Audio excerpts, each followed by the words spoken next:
Bonjour, aujourd'hui je vais présenter l'évaluation certificative et l'évaluation ipsative.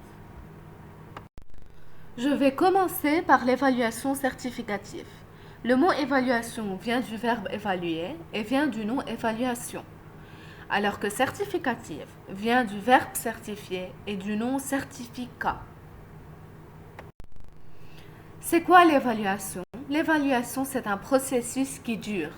C'est le fait de formuler un jugement sur quelque chose de précis. C'est quoi le certificat? Le certificat, c'est un diplôme. Il est plein de connaissances et de compétences. Son but principal est de permettre le développement d'un marché de travail. C'est quoi l'évaluation certificative ensemble? L'évaluation certificative, elle garantit des acquis sur le marché de travail à la fin du cycle d'études, comme aussi elle intervient à l'issue d'un cursus donné. L'évaluation certificative, elle peut prendre deux formes. Une liée à la notion d'examen et une liée à la notion de concours. Quand on parle de notion d'examen, c'est-à-dire quand l'enseignant doit certifier la maîtrise des connaissances des apprenants pour prendre en considération la décision de réussite ou d'échec de chaque apprenant. Ensuite, la deuxième forme liée à la notion de concours entre deux cycles d'apprentissage, l'un terminé, l'autre en train de s'ouvrir.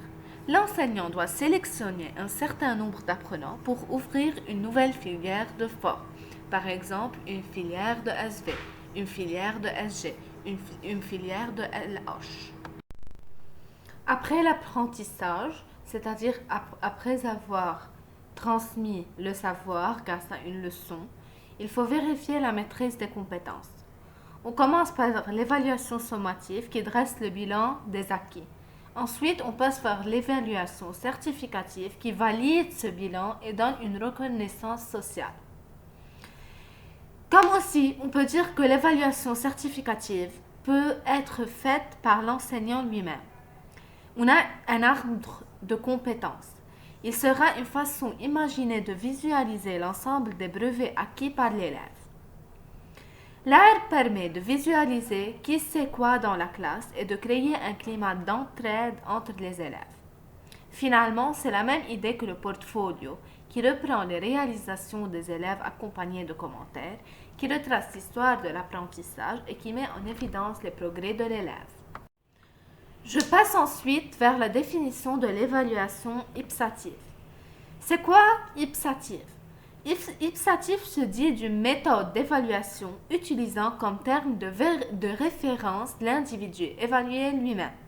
Par exemple, si cet apprenant il a eu telle note, elle est supérieure ou inférieure à la moyenne des notes qu'il obtient habituellement. Cette évaluation, elle vise à comparer les apprentissages de l'apprenant et non de comparer les apprenants entre eux. Les apprenants entre eux, c'est une évaluation normative, alors que l'évaluation ipsative, elle permet de comparer les apprentissages des apprenants. Pour réaliser cette évaluation ipsative, il convient de faire un pré-test avant l'apprentissage et un post-test à la fin. C'est-à-dire, avant que la leçon elle est faite par l'enseignant, on fait un petit test à propos des informations des apprenants. Ensuite, on dresse la leçon et on travaille la leçon et on explique la leçon. À la fin, après explication du savoir et de la leçon, on fait un post-test pour savoir si l'apprenant il a acquis cette information, ce savoir, oui ou non. Ici, on parle d'évaluation ipsative. Finalement, c'est ma référence pour cette petite présentation. Et merci pour votre attention.